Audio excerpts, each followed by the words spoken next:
Olá, eu sou o Lailson Santos do canal Cinéfilo Eclético. Recentemente eu reassisti Filhos da Esperança e hoje com mais idade eu percebi que ele é muito melhor do que eu me lembrava, já que a primeira vez que eu assisti ele eu ainda era uma criança e não tinha tanta bagagem para entender o filme. Mas depois de navegar nos mares da insatisfação de quem assistiu ao filme, eu percebi que um monte de gente não gosta nem um pouco do final dele. Tem basicamente dois motivos para isso, que você já vai entender ao longo desse vídeo, então presta bem atenção. Para quem não conhece Filhos da Esperança, ele é uma adaptação de um livro de mesmo nome de 1992, mas que tem muitas diferenças, já que o filme foca mais na ação, que também tem no livro, mas não é o cerne principal dele. O filme conta a história de uma sociedade distópica, mais precisamente no ano de 2027, em que sem nenhuma explicação as mulheres se tornaram inférteis no mundo todo ao mesmo tempo. Isso causou um desequilíbrio muito grande e desestabilizou tudo. A economia, a interação social, já que ninguém mais é confiável, e onde a pessoa mais jovem do mundo passou a ser uma celebridade, só por esse motivo mesmo, ser a pessoa mais jovem do mundo. E todos idolatravam ele por isso, muito parecido com quem entra no Big Brother. Mas aí quando esse cara que era o mais jovem do mundo morreu, a segunda pessoa mais jovem passou a ser a primeira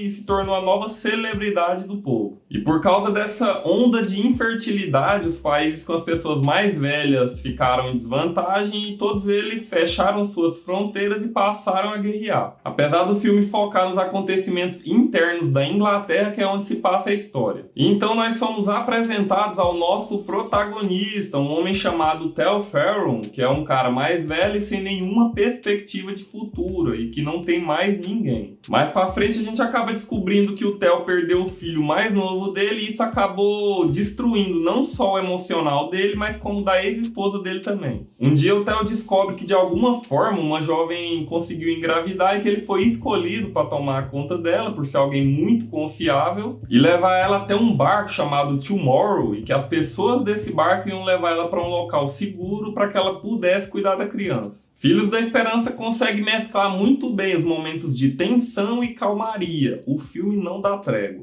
Toda hora tem alguma coisa muito perigosa acontecendo com os nossos protagonistas e a gente sente que todos os personagens realmente correm sérios riscos de vida e que aquela viagem é mais perigosa do que parece. No início da jornada, o Theo até queria tornar público que uma mulher conseguiu engravidar, pensando que isso poderia trazer a paz para a humanidade e novas perspectivas. Mas ao longo da história, passando pelos maiores perrengues e vendo o quanto o ser humano é cruel e egoísta e não mede esforço para conseguir o que ele quer, ele vai aos poucos mudando de opinião. Algumas pessoas também cruzam o caminho deles durante essa trajetória, umas para servir de ponte para que eles consigam chegar ao objetivo e outras só para atrapalhar e causar o mal mesmo. Mas tudo que acontece com eles traz uma evolução pessoal para cada um. O Theo, desde o início, um homem já experiente com o instinto protetor dele, arriscando a própria vida, tomando a responsabilidade sobre a mulher e a criança que ele nem conhecia, mas que passou a ser o novo propósito dele, não deixar que nada de ruim acontecesse com os dois. E aqui passou a conhecer o mundo como ele realmente é e o quão cruel os homens podem ser. Porque ela é uma mulher muito jovem, ingênua e sem muitas opções acaba tendo que confiar em qualquer um que pareça querer ajudar. Então tudo que eles passaram e os perigos que os dois correram acabou sendo necessário para os dois. No final de Filhos da Esperança, o Theo e a Aki enfrentam o fogo cruzado de uma guerra entre o exército, os rebeldes e os refugiados, com a Aki em trabalho de parto no meio de um tiroteio e explosões.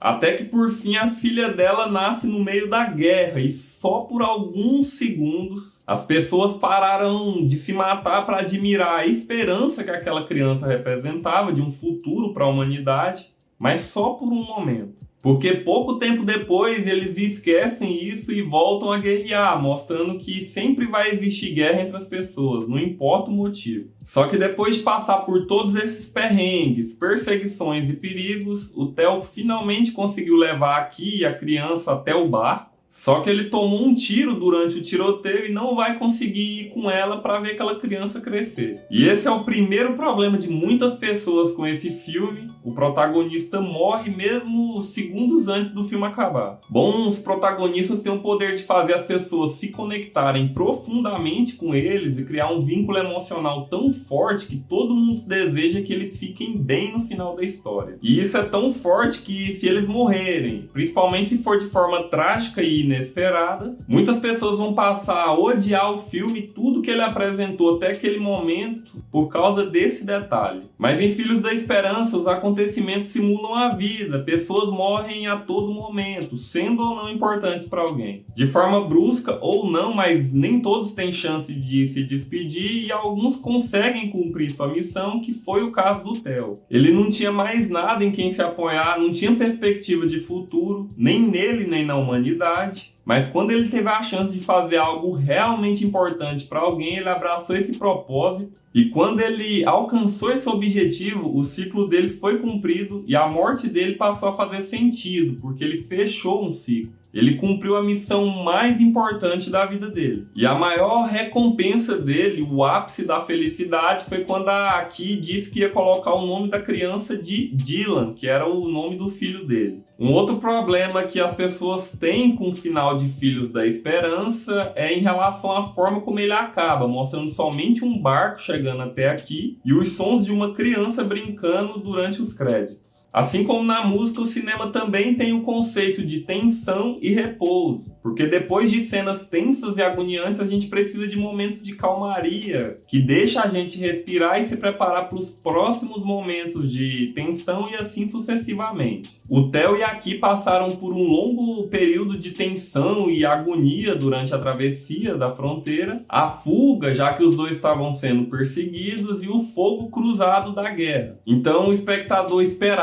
ansiava por uma resolução maior e mais gratificante. Mas o que o filme entrega é um final brusco e trágico com a morte do Theo, e mesmo sabendo que a Ki e a criança ficaram bem, o filme não desenvolve. Daí a frustração e indignação das pessoas. Pra minha mãe mesmo, se um personagem que ela gosta morreu, o filme acabou pra ela. A indignação dela é certa. E eu já sabendo disso, de vez em quando eu indico uns filmes assim pra ela. Tá que pariu, que filha da puta. Mas Filhos da Esperança nunca foi sobre um final feliz para a humanidade e de repente, do dia para a noite, tudo virar uma utopia por causa do nascimento de uma criança que, como é mostrado no filme, só teria virado moeda política. E aqui provavelmente iria virar objeto de estudo para o governo, mas sim sobre o caos que a falta de propósito futuro causou no mundo pela iminente extinção da raça humana, e também de forma mais pessoal a trajetória de duas pessoas que estavam em processo reverso no ciclo da vida. Uma já no final do ciclo e a outra com ainda muito futuro pela frente, com muitos desafios, mas também com bons motivos para enfrentar eles. Filhos da Esperança é um filmaço de ficção científica que mescla muito bem o drama de uma sociedade em caos, muita ação com vários momentos tensos. Tem umas cenas no filme que a gente não consegue nem respirar de tanta agonia, e também conceitos filosóficos. Sobre o final, é como eu disse, é um final intimista e pé no chão. Assim como a vida, o filme mostra que um único elemento não é capaz de mudar totalmente um sistema, mas pode mudar a perspectiva individual de cada um. Outro filme que traz uma reflexão importante sobre o futuro da humanidade, que pode até te fazer temer esse futuro graças aos avanços da tecnologia, é o filme A Ilha, um filmaço de ficção científica dos anos 2000, que eu já fiz um vídeo aqui no canal. Mas se você prefere uma abordagem mais provável de acontecer, pelo que a gente observa hoje em dia aqui na nossa sociedade, já que a nossa sociedade parece estar sendo tomada por idiotas, é só assistir esse vídeo aqui sobre o Idiocracia, um besterol de 2005 que tem se tornado cada dia mais real, e é um filme que parece que vai se tornar profético. Eu te vejo em algum dos dois vídeos, ou nos dois, se você se interessar. Um forte abraço e até lá!